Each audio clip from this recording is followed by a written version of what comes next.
introduced Thérèse Bellevet, a reserved and introspective young woman working in a bustling New York department store during the Christmas season of the 1950s. She moves through her days almost invisibly, uncertain about her ambitions, disconnected from her desires, and quietly drifting through a life that feels more assigned than chosen. There's a softness to her, a sense that something within her is still forming, still waiting. And then, without warning, everything changes. A woman walks into the store, poised, elegant, self-assured. Carol aired. From the very first glance, there is a shift, subtle, almost imperceptible, yet undeniable. It's not dramatic. It doesn't announce itself.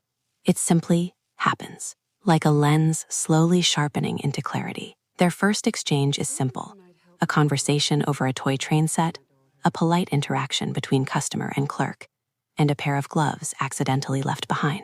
But beneath that simplicity lies something deeper, a quiet tension, an unspoken pull, the kind of moment that lingers longer than it should.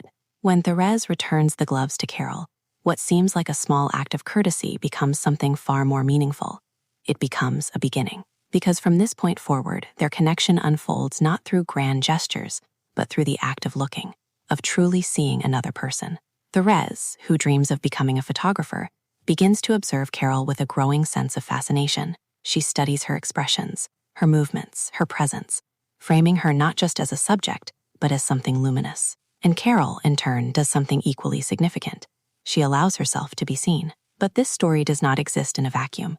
It exists within the rigid social framework of 1950s America, a world defined by expectation, conformity, and control. Thérèse is expected to follow a conventional path, embodied by her boyfriend Richard, who speaks of marriage and stability as if they are inevitable. Yet his words feel rehearsed, imposed, a future that doesn't quite belong to her. Carol, too, is bound by circumstance.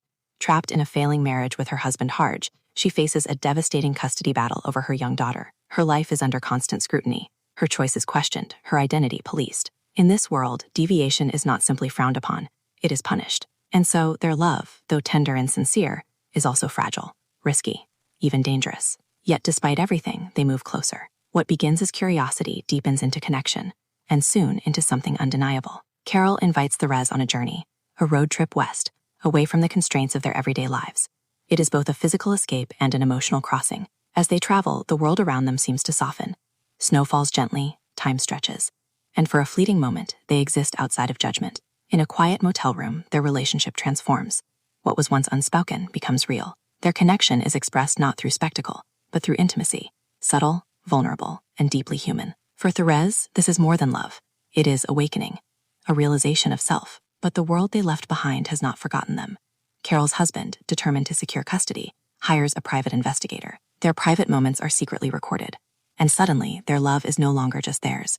It becomes evidence, a weapon. Faced with the possibility of losing her daughter entirely, Carol is forced into an impossible decision. She leaves, not out of weakness, not out of doubt, but out of sacrifice. Because sometimes, love requires letting go. Thérèse is left behind, heartbroken, disoriented, yet undeniably changed. She is no longer the uncertain girl we met at the beginning. There is a new clarity in her, a quiet strength. She begins to pursue photography with purpose, to shape her life through her own vision, no longer defined by expectation, but by intention. Time passes. Both women attempt to move forward. Thérèse explores new relationships. Carol rebuilds her life on different terms, but the connection between them does not disappear. Because some loves do not fade. They remain, persistent, unresolved, quietly alive beneath the surface. Eventually, Carol reaches out. She asks to see Thérèse again, to reconnect, to try. But now, something has shifted.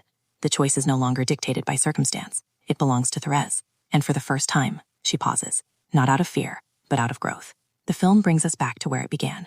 A restaurant, a fleeting encounter, a moment suspended in time. Thérèse walks away at first, attempts to continue forward, but something within her resists. Not obligation, not expectation, but desire, choice. In the final sequence, she enters a crowded room. She searches, finds Carol, and in that instant, the world quiets. Their eyes meet. No words are spoken, no promises are made, but everything is understood.